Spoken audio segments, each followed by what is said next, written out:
अब्बू ने अपनी जमीन अरसलान के नाम कर दी है। क्या? अरसलान मियां के नाम?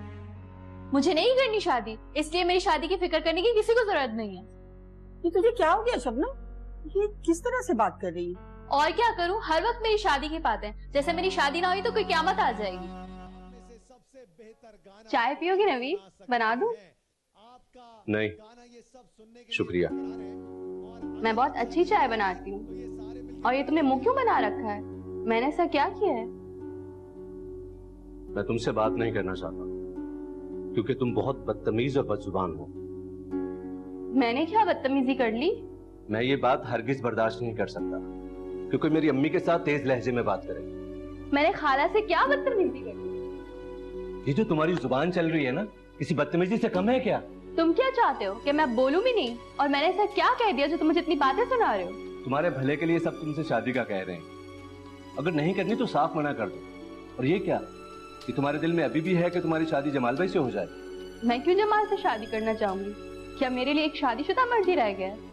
तो फिर तुम्हारा मसला क्या है? मुझे तो कोई मसला नहीं, हाँ दूसरों को जरूर है। आजकल सिर्फ ऐसा लगता है कि बस ये एक ही काम रह गया, मेरी शादी की फिक्र करना। शबनम, मैं अम्मी को मना कर दूंगा तो वो घर के किसी मामले में तुम्हें इन्वॉल्व न करें। और बराए मेहरबानी तुम भी ख्याल रखना कि कोई बदतमीजी नहीं होनी चाहिए, वरना मुझसे बुरा कोई नहीं होगा, समझी तुम?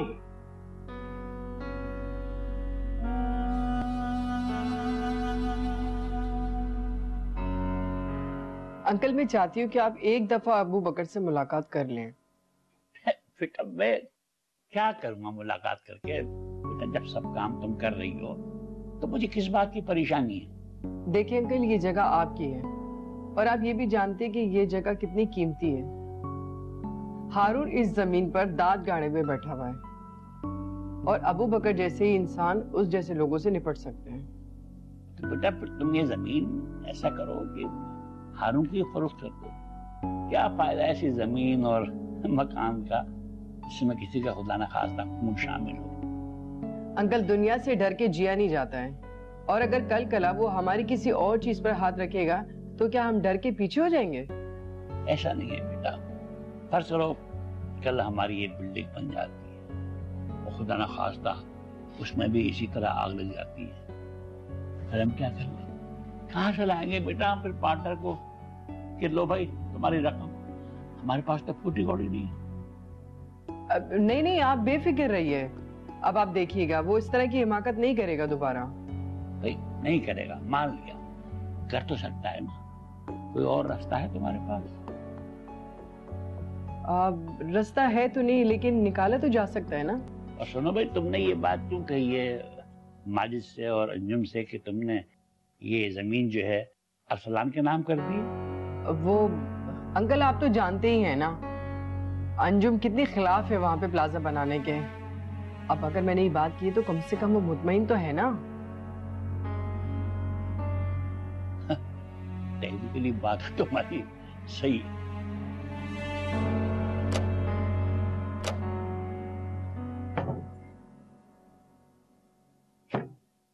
अम्मी ना जाने ये खुद को क्या समझता है। गुंडा बदमाश होगा तो अपने घर का होगा, धमकियां किसे दे रहा है? शबनम को। अरे भाई क्या हो गया? कौन दे रहा है धमकियां? हाँ, और देगा भी क्यों धमकियां तुम्हें? कोई धमकियां देने वाला तुम्हारा भांजा है और क्यों दे रहा है ये तुम उसे खुद पूछ लो। तुम्हारा तो ना दिमाग ही खराब हो गया है, हर वक्त तुम हरी मिर्ची चबाती रहती हो। तुम्हारा गुंडा भांजा जो खुद को 30 माह खान समझता है मुझे कह रहा है कि मैं अपनी जुबान को कंट्रोल कर लूं। अरे ये बात कहने की हिम्मत तो मेरे अपनों की भी नहीं। ये कौन होता है मुझे धमकाने वाला? मुझे तो ना तेरी कोई बात समझ में नहीं आ रही। बात जब तुम्हारे रिश्तेदारों की आती है तब तुम्हें कोई बात समझ में नहीं आती। जमाल ने मुझसे मंगी तोड़ने में एक लम्हा भी नहीं लगाया, फिर भी तुम्हारे दिल से खाला और उनके बेटों की मोहब्बत कम नहीं होती। मेरी बहन और मेरे भाइयों ने कोई ऐसा काम नहीं किया जो मैं उनसे नाराज हो जाऊं। और अगर जमाल ने शादी से इनकार भी किया था ना, उसके पीछे भी तुम्हारी जुबान थी।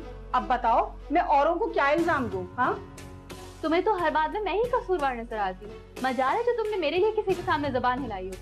अरे ना शुक्री, मैंने सिर्फ और सिर्फ तुम्हारी वजह से ही अपने तमाम रिश्तेदारों को छोड़ दिया है। और ये ले दे कि एक बहन बची है, तू चाहती है कि मैं तेरी खातिर अब उसको भी छोड़ दूं?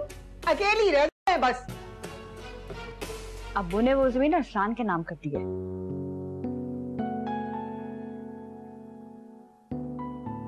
हाँ जाहिर है मेरे बेटे के नाम है तो मालकिन तो मैं ही होंगी ना, और वैसे भी अभी तो वो बहुत छोटा है। पता नहीं, ये तो अब्बू के फैसले हैं, अब्बू ही जानते हैं। हाँ अहमद, वो दुबई में होता है और अब तो उसने वहां शादी भी कर ली है। नहीं नहीं, मिलता है, हमने इसे दुबई भेजा हुआ है।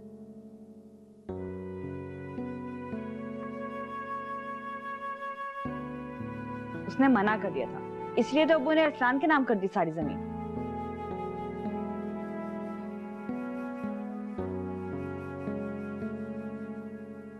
अब जवानी का दौर है भी कहाँ, और वैसे भी सदीक अंकल तो सलीम से बहुत ज्यादा प्यार करते हैं नईम की निस्बत।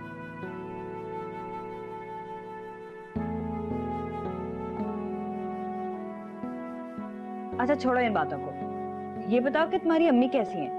अभी यही है या चलेगी वापस?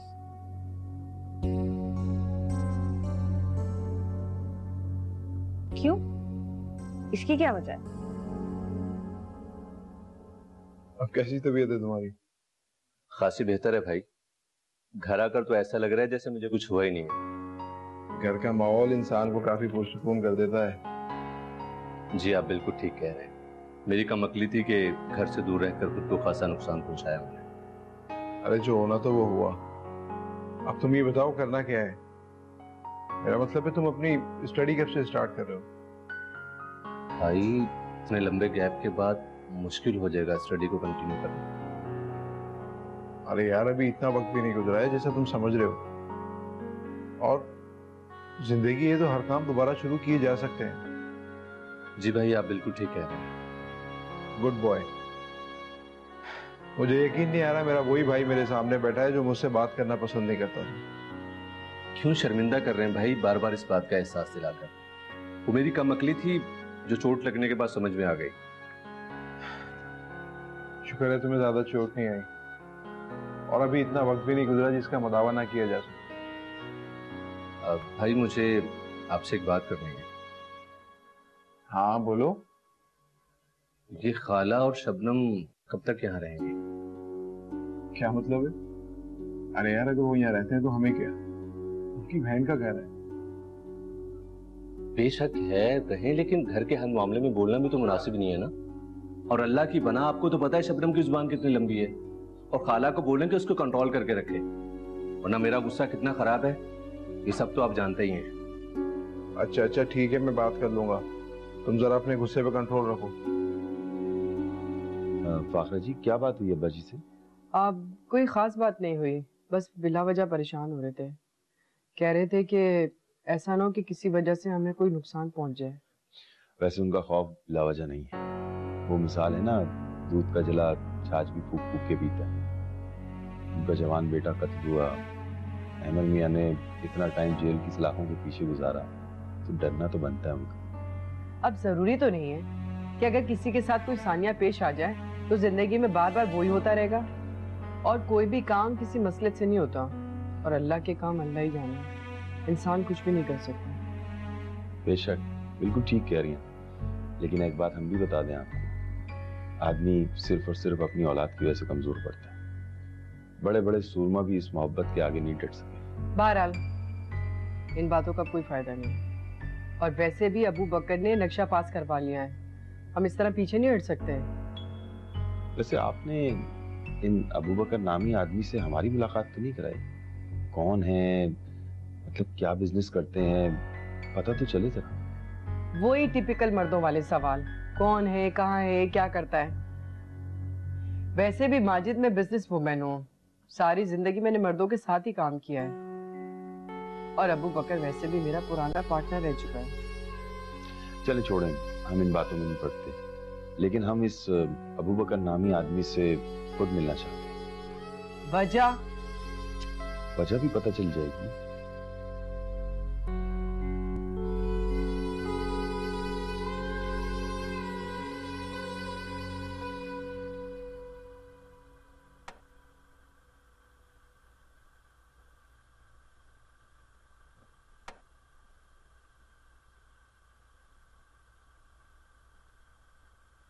महविश तुम्हें मालूम है हमें घर से निकालने की कोशिश कामयाब होने को है। जो काम तुम जमाल से ना करवा सकी, उसके लिए नवीद का सहारा ले रही हो। शबनम, ये तुम क्या कह रही हो? किस किस्म की कोशिश? और मैं क्यों लूंगी नवीद का सहारा? अब इतनी भोली भी ना बनो, तुम पर सूट नहीं करता। ना जाने तुम्हारे दिमाग में कौन सी बात बैठ गई, कैसा फतूर आ गया है। एक ऐसी बात जो तुम्हारे दिमाग से निकल ही नहीं रही है। मेरे दिमाग में कोई फतूर नहीं है, सिर्फ तुम्हारी कारस्तानियां हैं जिनका रोना रो रही हूँ। जिनके मुकद्दर में सिर्फ रोना लिखा होता है ना, उनके लिए तो बस मैं दुआ ही कर सकती हूँ। तुम्हारी हिम्मत कैसे हुई मुझे बद्दुआ देने की? मैं किसी को बद्दुआ नहीं देती। मैं खाला से बात करती हूँ कि उनकी चहेती बहू मुझसे जलती है। मैं तुमसे क्यों जलूंगी शबनम, और किस हैसियत से? मेरा तुम्हारा रिश्ता ही क्या है जो मैं किसी बात पे तुमसे जलूं? वजह है ना, तुम्हें ये डर है कि जमाल को मैं तुमसे छीन ना लूं, इसलिए तुमने पहले खाला को और अब नवीद को अपने जाल में फंसा दिया है। जाल में फंसाने का काम मेरा नहीं है शबनम, ये काम सिर्फ तुम्हारा है, क्योंकि ना तो मुझे इसका कोई शौक है और ना ही मेरी ये आदत है।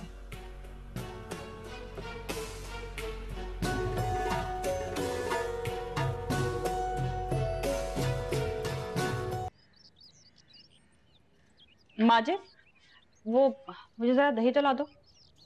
जी अभी ला दे। क्या बात है, तुम कुछ परेशान लग रहे हो? नहीं, ऐसी तो कोई बात नहीं। कोई ना कोई बात तो जरूर है माजिद, तुम मुझसे कुछ छुपा रहे हो। पता नहीं क्यों अंजुम जी, हमारा दिल घबरा रहा है। ऐसा लग रहा है जैसे कुछ होने जा रहा है, वो ठीक नहीं है। ये तो तुम्हारी पुरानी आदत है माजिद, जब भी कोई काम ठीक भी होने जा रहा होता ना, तो उसमें कोई ना कोई टेढ़ापन ढूंढ ही लेते हो। जब आपको हमारी बात समझनी नहीं है तो फिर क्या फायदा आपको बताने का? हम ला देंगे अभी दही। वाह, ये क्या हो गया इसे? अम्मी, तुम्हें यहाँ बैठकर क्या फायदा होने वाला है जो तुम यहाँ से हिल नहीं रही हो? नवीद ने भी मुझे जलील कर दिया, और वो महविश जिसकी मेरे सामने नजर उठाने की हिम्मत नहीं होती थी, आज मेरे सामने जबान चला रही है। क्या हो गया अब? ये पूछो कि क्या नहीं हुआ, बद्दुआएं तक मिल गई हैं। आखिर ऐसा क्या हो गया जिसकी वजह से तुम आपे से बाहर हो रही हो? अम्मी, तुम यहाँ क्यों आई थी, याद है ना? हाँ याद है, मैं अपनी बहन से मिलने आई थी उसके पास। नहीं अम्मी, तुम भूल रही हो। तुम्हारा यहाँ आने का मकसद ये था कि तुम जमाल की बीवी को उससे तलाक करवा के मुझसे शादी करवाओ। जब जमाल ही तुम्हारे साथ मुखलिस नहीं है तो फिर जबरदस्ती उसके सर पड़ने का क्या फायदा? अम्मी, मैं तो नहीं पड़ी उसके गले, बल्कि वो उसके गले पड़ी है। मेरे घर ना बसने की जिम्मेदार भी वही है। तू तो ना पागल हो रही है। अगर जमाल की मर्जी ना होती ना तो वो उससे हरगिज शादी ना करता। बहकाने वाली तो वही है ना। अरे जमाल कोई मासूम बच्चा है कि कोई भी औरत उसे बहला फुसला कर ले जाएगी? अरे वो समझदार है, होशो हवास वाला। औरत के चलतर के आगे अच्छे अच्छों के होश उड़ जाते हैं। हाँ जानी, बहुत अच्छा फील कर रहा हूँ, फिट हूँ। अच्छा मैं रखता हूँ, बाद में बात करता हूँ तुमसे। फोन का पीछा छोड़ो, मैं खाना लेके आ रही हूँ तुम्हारे लिए। जो हुक्म सरकार का। सरकार क्यों? मैं भाभी हूँ तुम्हारी, भाभी कहो। एक ही बात समझ लो, वैसे जमाल भाई की पसंद बहुत आला है और तुम हो भी इतनी अच्छी।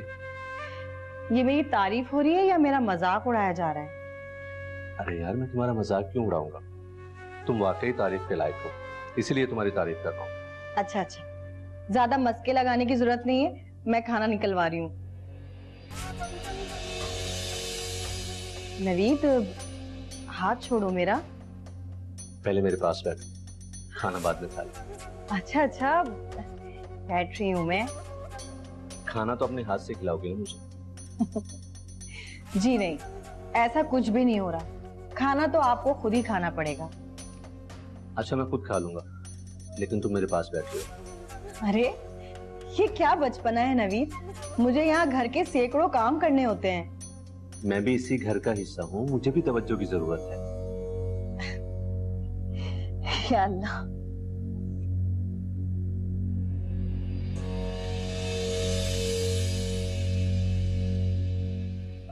अंकल माजिद कहाँ है? आपको कुछ बता के गया है कि वो कहाँ गया है?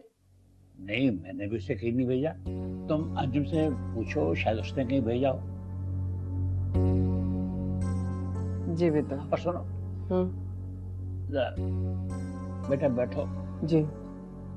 मैं ये कह रहा था कि तुम जो वो तामीरात शुरू करने वाली हो, क्या हम उस काम को कुछ दिनों के लिए मुलतवी नहीं कर सकते? खैरियत अंकल, कोई खास वजह? हाँ बेटा, वैसे तो खैरियत है, लेकिन कुछ मेरे दिल में कुछ वसवसे हैं। लेकिन अंकल, एग्रीमेंट के पेपर्स तैयार हो गए, इस तरह मैं कैसे पीछे हट सकती हूँ? और अबू बकर तो मुझे काम स्टार्ट करने के लिए कह रहे हैं, और आप कह रहे हैं कि हम लोग थोड़ा सा रुक जाएं। बेटा, मैं मना नहीं कर रहा हूँ, मैं सिर्फ ये कह रहा हूँ कि कुछ दिनों के लिए इस काम को जरा हम आगे बढ़ा दें। और काम मुलतवी करने की कोई भी वजह हो सकती है, कोई इमरजेंसी हो सकती है, तुम कुछ भी बहाना कर सकती हो, मेरे हवाले से कुछ कह दो। ठीक है, जैसे आप कहें। और सुनो, वो अंजुम से पता कर लो माजिद का, तो आप पूछो सही कहाँ गया है। जी बिल्कुल, मैं जैसे ही मालूम होता है मैं आपको फौरन बता दूँ। ठीक है। ठीक है ना?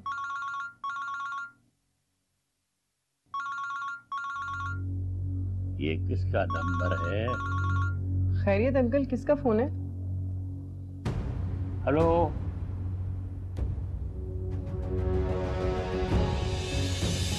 क्या क्या हुआ अंकल? वो क्या हुआ? कोई हाँ माजिद को दरवाजे पे हाँ? मार के फेंक गया है। अरे अरे यार, सच्ची बात है, मुझे ना शबनम का रवैया अच्छा नहीं लगा, और खास तौर पे नवीद को तो बहुत ही गुस्सा आया। तो आपा नवीद ने अपने गुस्से का इजहार कर तो दिया उस पर, क्या कुछ नहीं कहा उसने? देखो ना, तुम्हारी बेटी की जुबान कितनी है, और तुम नवीद के मिजाज को भी जानती हो, कितना गर्म है, वो बिल्कुल नहीं बर्दाश्त कर सकता। अरे आपा, ये तो तुम हमें धमका रही हो। तुमने बेटा पैदा किया है या कोई दहशतगर्द? खबरदार जो तुमने मेरे बेटे को दहशतगर्द कहा। अरे आपा, मैं कब कुछ कह रही हूँ, लेकिन हर बात की कुछ हद होती है, और जो भी तुम्हारे मुंह में आए ना बस तुम कह देती हो, और अब तुम अपने बेटे की तरफदारी कर रही हो। तो और क्या करूं? मुझे तो ऐसे लग रहा है जैसे तुम्हें मेरे नवीद का घर आना अच्छा ही नहीं लगा। लो भरला, हमें क्यों नहीं अच्छा लगेगा? अरे तुम्हारा बेटा तुम्हें मुबारक हो। जिस तरह तुम दुआ दे रही हो ना, उससे पता चल रहा है कि तुम क्या कर रही हो। अरे आपा, छोड़ो इन बातों को, अब हम बच्चों की बातों पे अपने दिल को क्यों बुरा करें? यही बात तो मैं तुम्हें समझाती थी, मगर तुम मुझसे कत्ता ताल्लुक करके बैठ गई। अरे आपा, वो तो मैं गुस्से में थी। तुम्हारे बेटे ने बचपन की मंगनी तोड़ी थी मेरी बेटी से, अब इस बात पर मैं नाराज भी ना होती। अच्छा छोड़ो अब इन बातों को, अब सब अच्छा हो रहा है ना, तो अच्छा सोचते हैं। माजिद, आखिर कौन लोग थे वो?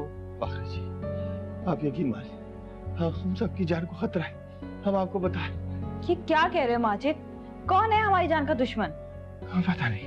पता नहीं, लेकिन बस। कौन लोग माजिद, कौन लोग? माजिद, तुम बताते क्यों नहीं हो कौन लोग थे वो, और तुम इतना डरे हुए क्यों हो? हाँ, हमें नहीं पता। नहीं अब्बा जी, हमें आपकी जमीन नहीं चाहिए अब्बा जी, हमारे अरसलान के नाम नहीं करें अब्बा जी, हमें नहीं चाहिए, बस हमने आपसे कह दिया। माजिद, तुम क्यों परेशान हो रहे हो? सब ठीक हो जाएगा। कुछ ठीक नहीं होगा, हम बता रहे ना, हम ये शहर ही छोड़ देंगे अंजुम जी, चले यहाँ से। कोई भी कहीं पे भी नहीं जाएगा, आप बेफिक्र हो जाएं, मैं खुद मालूम करूंगी वो कौन लोग थे। फखर बेटा, ये खेल बड़े पैमाने पे खेला जा रहा है, हम उनकी दुश्मनी बर्दाश्त नहीं कर सकते। बेटा, तुम ऐसा करो कि अबू बकर से माजरत चाह लो। अरे अंकल, आप क्या बात कर रहे हैं? वो हारून तो बिल्कुल शेर हो जाएगा, और उसे पता चल जाएगा कि हम लोग उससे डर गए हैं। बेशक समझता रहे बेटा, मैं अपने किसी बच्चे को अब खोना नहीं चाहता, मुझ में अब दुख उठाने की हिम्मत नहीं है बेटा।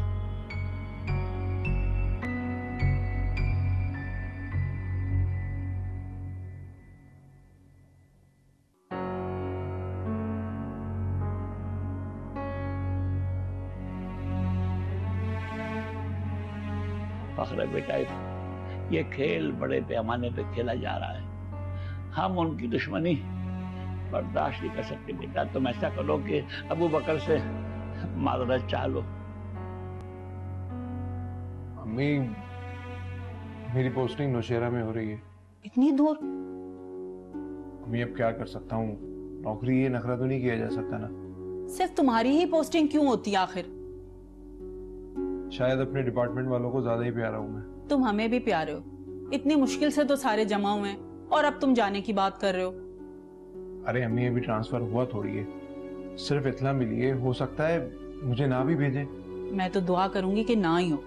अम्मी, आप सज्जो खाला को समझा दें कि वो नवीद से ना उलझाएं। तुम्हें नवीद ने कुछ बोला है? नहीं, लेकिन मैं जानता हूँ ना शबनम और ये लोग कितने बदजुबान हैं, और नवीद इन लोगों को बिल्कुल भी बर्दाश्त नहीं करेगा। भाई मैंने साजदा से बात तो की है, लेकिन अम्मी मैं नहीं चाहता कि नवीद दोबारा घर छोड़कर जाए। जानती हूँ, मगर साजदा है कि खुद कुछ समझती ही नहीं है। अब मैं अपने मुंह से कहती तो नहीं अच्छी लगती कि तुम इस घर से जाओ। अम्मी मैं ये आपसे कब कह रहा हूँ कि आप उनसे खुद कहें जाने के लिए। आप कम से कम ये तो कह सकती हैं कि वो अपनी जबान को तो काबू में रखा करें। कितनी बार समझा चुकी हूँ, पर कौन समझे? ना वो समझती ना उसकी बेटी समझती है।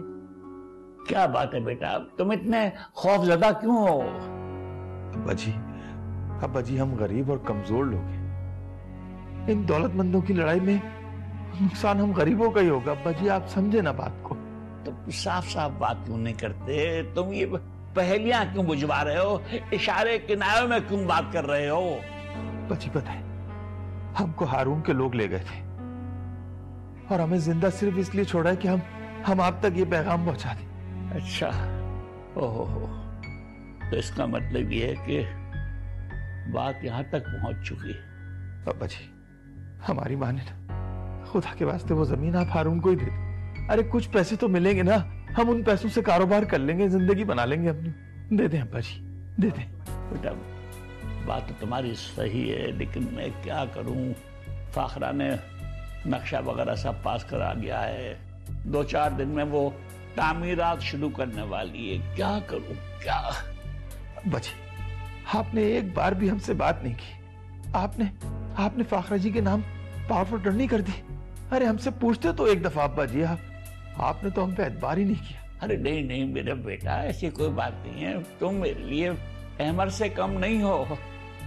मैं तुम्हें बहुत चाहता हूँ बेटा, बस मैं चाहता हूँ कि तुम इस मामले से अब जरा दूर रहो, किनारा कश हो जाओ। क्यों दूर रखना चाहते हैं आप हमें? बेटा वो इसलिए कि तुम मेरी बेटी के शौहर हो, मेरे दामाद हो।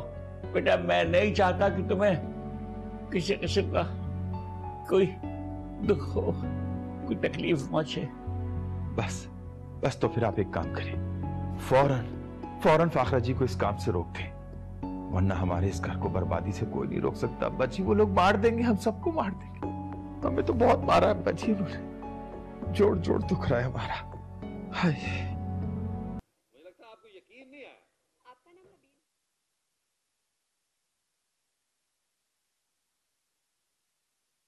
क्या बात है, परेशान लग रही हो? मुझे नवीद का रवैया कुछ अजीब सा लग रहा है। क्या मतलब? उसका देखना, बातें करना, सब कुछ बहुत अजीब सा है जमाल। मेरी छठी हिस्स कह रही है कि कुछ ना कुछ गड़बड़ जरूर है। लो भाई, तुम्हारे अंदर का जासूस जाग उठा। अरे यार, वो इतने अरसे दोस्तों के साथ बाहर रहा है, उसे यहाँ शायद थोड़ा अजीब लगना चाहिए। जमाल आप मेरी बात को समझ नहीं रहे हैं। अब मैं आपको कैसे समझाऊं ये बात? ना करो कोशिश, तुम सिर्फ सुनो जो मैं तुम्हें बताना चाहता हूँ। वो क्या? यार वो मेरी पोस्टिंग नौशहरा हो रही है और हो सकता है इसी महीने ऑर्डर भी आ जाए। नौशहरा? वो तो बहुत दूर है, मैं कैसे रहूंगी आपके बगैर? रहने दो इन बातों को, जरा सी बातों पर तो रूठ जाती हो, और अब मैं जा रहा हूँ तो फजूल में ड्रामेबाजी कर रही हूँ। वो सारी बातें तो मैं ऐसे जज्बाती होके कहती हूँ। आप तो जानते हैं ना मैं आपसे कितना प्यार करती हूँ। नहीं, मैं नहीं जानता, जरा समझाओ। बहुत शरीर हैं आप, एतराफ़े मोहब्बत करवाना चाहते हैं ना? हाँ, इसीलिए कि एतराफ़े मोहब्बत से तवानाई मिलती है, कहने वाले को भी और सुनने वाले को भी। और मेरे ख्याल में हम दोनों को तवानाई की जरूरत है।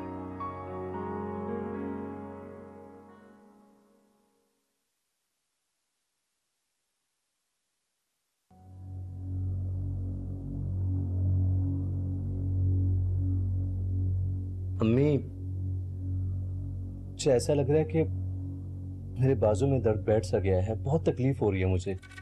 प्लीज मालिश करवा दें। भाई किससे करवा दूं? मैं खुद ही कर देती हूँ। आप तो बीमार हैं, आप कैसे करेंगी? आप ऐसा करें कि जमाल भाई से या महविश से कह दें। जमाल तो मार्केट गया है ना। हाँ, मैं महविश से कह देती हूँ। भाभी भी तो बहन की तरह ही होती है ना। मगर बहन तो नहीं होती ना। कुछ कहा तुमने? नहीं, मैं ये कह रहा हूँ कि उन्हें बुला दें प्लीज। हाँ, मैं बुला कर लाती हूँ उसे। मैं अब देखिए अम्मी, अल्लाह पाक ने मेरे दिल की आवाज सुन ली, महविश खुद आ गई। महविश, नवीद की बाजू में दर्द है, जरा मालिश तो कर दो तेल से। अम्मी, मस्कुलर पेन है, मैं कोई पेन किलर ला देती हूँ, उससे ठीक हो जाएगा। मेडिसिन से तो मुझे एलर्जी है, अभी मैंने पीछा छुड़वाया उनसे। थोड़ी देर के लिए मालिश कर दो ना। हाँ महविश, बाज दर्द जो होता है ना, वो तेल से जल्दी खत्म हो जाता है। और हाँ, मेरे पास एक तेल भी है, वो मैं तुम्हें ला कर देती हूँ। अम्मी, मुझे घर के बहुत सारे काम हैं और अभी मैं खाना चूल्हे पे चढ़ा के आई हूँ। भाई घर के काम तो होते रहेंगे, मैं सालन देख लेती हूँ, तुम इसको मालिश कर दो। मगर अम्मी, भाई मगर वगर कुछ नहीं, मालिश करो, उसको दर्द है, मैं तेल ला कर देती हूँ। थैंक यू अम्मी।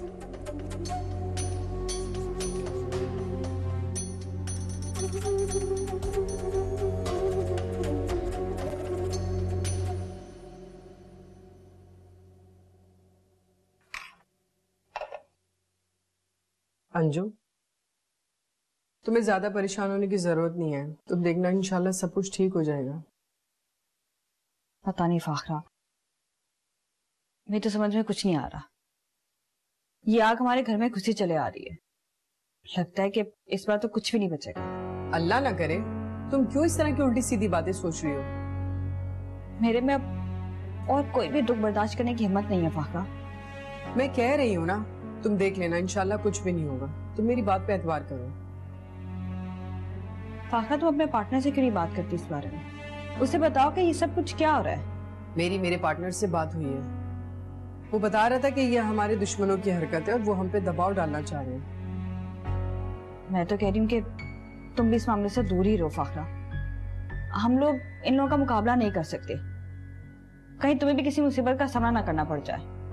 तुम लोग डर सकते हो, लेकिन मैं बुज़दिल औरत नहीं हूँ। बुज़दिल तो हम भी नहीं है फाखरा, लेकिन जानबूझ के खुद को मौत के मुंह में धकेलना कहाँ की अक्लमंदी है। देखो अंजुम, हर इंसान को हक है कि वो अच्छी जिंदगी गुजारे, और मेरी भी यही कोशिश है कि हम एक पूरा साइड जिंदगी गुजारें।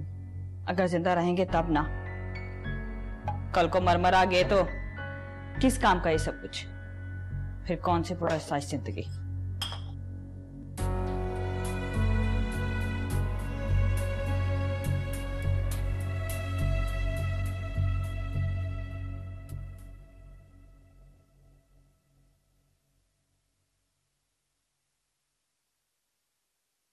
माजिद, आखिर वो कौन लोग थे?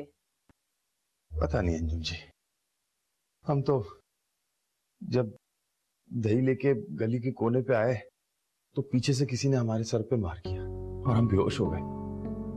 उसके बाद जब होश में आए तो किसी गोदाम में थे। वहां बहुत सारे लोग थे, उन्होंने हमें बहुत मारा, खुदा की कसम बहुत मारा, और कहने लगे कि अगर आइंदा ऐसी हरकत की तो अपने पैरों पे चलने के काबिल भी नहीं रहोगे, और गेट के सामने फेंक के चले गए। हो ना हो, ये उसी हारून के आदमी का काम होगा। हारून के हो या किसी और के, लेकिन बस हम तो इतना जानते हैं कि हमारी जानों को खतरा है। प्लीज आप अब्बा जी से बात करें कि वो इस मामले को खत्म करें। अबू तो मान भी जाएंगे, लेकिन फाखरा किसी सूरत मानने को तैयार नहीं। हो ना हो, अब तो मुझे भी फाखरा पे शक होने लगा कि कोई ना कोई बात तो जरूर है जो वो इतनी जिद कर रही है। अरे वो जिद नहीं कर रही हैं, हम उन्हें भी समझाएंगे।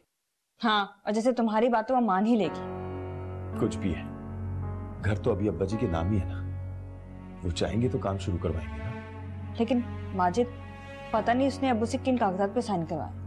कहते वो यही रही है कि ट्रांसफर के पेपर्स हैं, लेकिन अब मुझे उसकी किसी बात पे यकीन नहीं है। ठीक है, हम करते हैं फाखरा जी से बात, आप परेशान ना हो। रहने दो माजिद, बस मेरे लिए तो तुम्हारा और अब्बू का होना ही खुशी की बात है।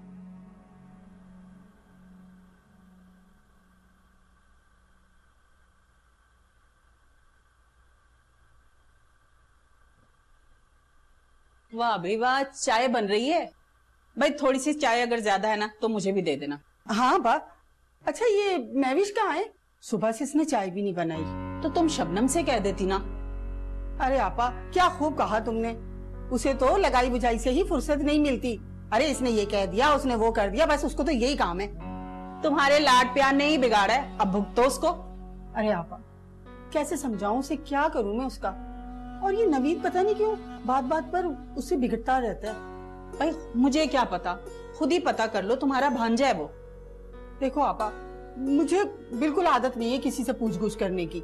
अच्छा ये बताओ कि तुमने शबनम के रिश्ते के लिए क्या सोचा? भाई जब तक उसकी शादी नहीं होगी ना वो यूं ही चिड़चिड़ी रहेगी। तुम तो जानती हो आपा, शादी का नाम लेते ही कैसे वो बिगड़ जाती है। भाई करनी तो है ना उसकी शादी, अब सारी उम्र इस तरह घर पर बिठा कर तो नहीं रखना। वो तो जमाल से शादी करना चाहती है, चाहे उसे दूसरी बीवी बनकर ही क्यों ना रहना पड़ जाए। भाई जमाल उससे शादी नहीं करेगा, और करे भी क्यों, उसकी मत मारी गई है। अच्छी वाली बीवी पर सौतन ला कर बिठा दे। तुम्हारी भी बातें अजीब ही हैं भाई।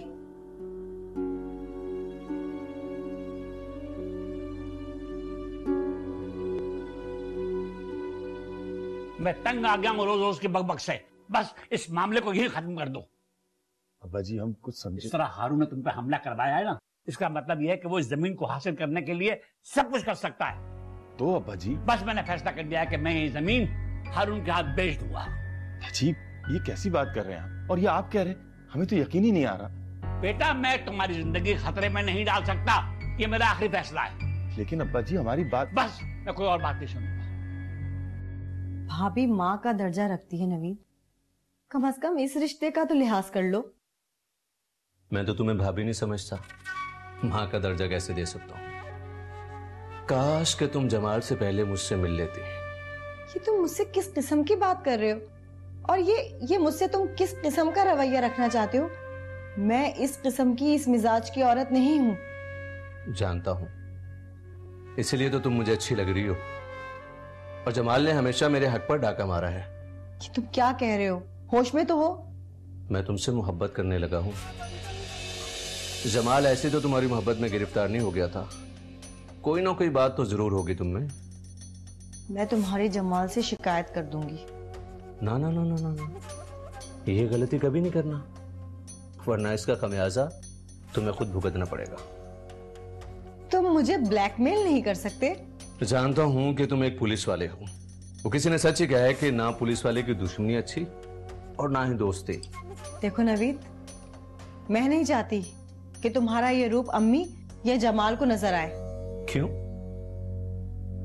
क्योंकि मैं भी तुम्हें अच्छा लगने लग गया हूं। Shut up.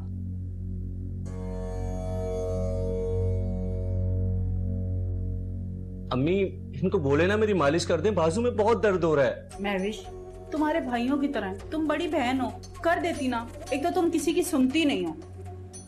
अम्मी मुझे थोड़ा काम है। आखिर अब्बू ये फैसला कैसे कर सकते हैं?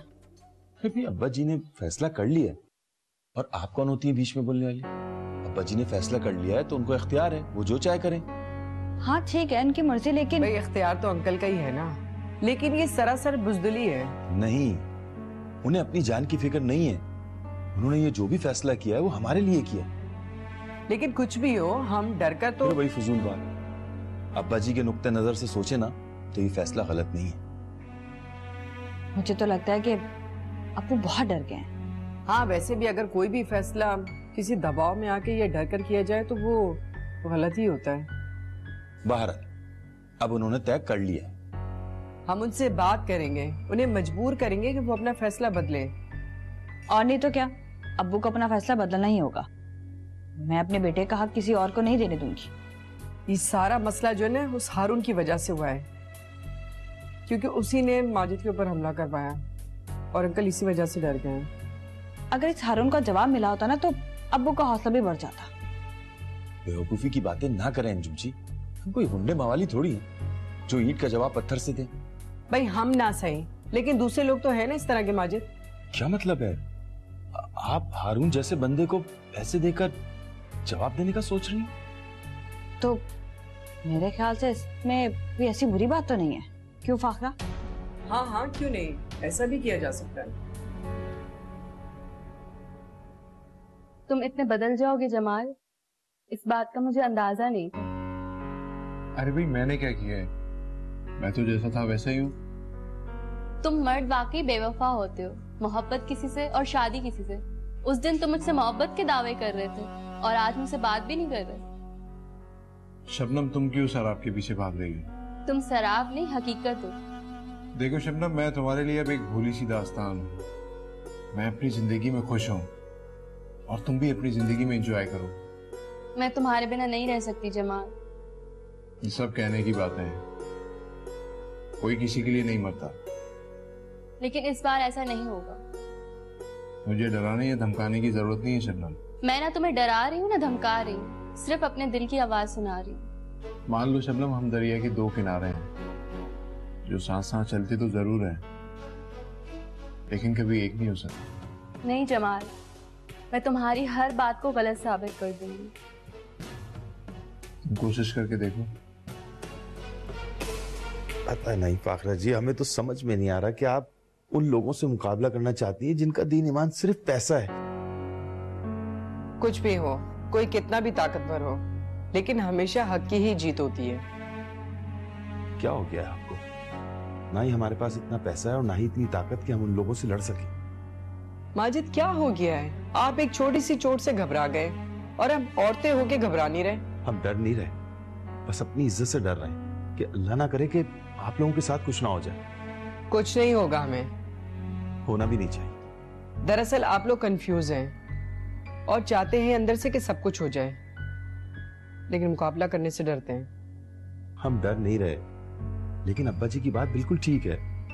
दौलत से ज्यादा इंसान अहम होते हैं। दौलत तो दोबारा भी हासिल की जा सकती, लेकिन अगर इंसान चले जाए ना तो सिर्फ पछतावा रह जाता है।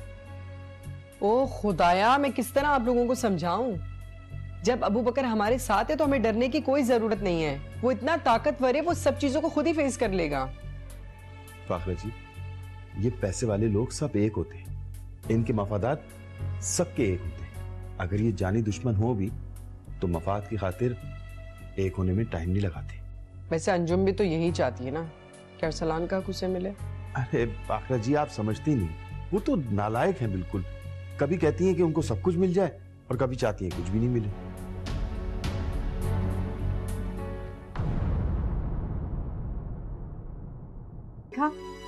जब भी मैं कहीं जाने की बात करती हूँ ना, ये बीच में शबनम आ जाती है।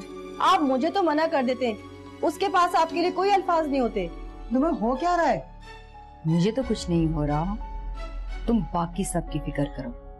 तुम्हारी बातें बड़ी अजीब लग रही हैं। क्योंकि मैं खुद अजीब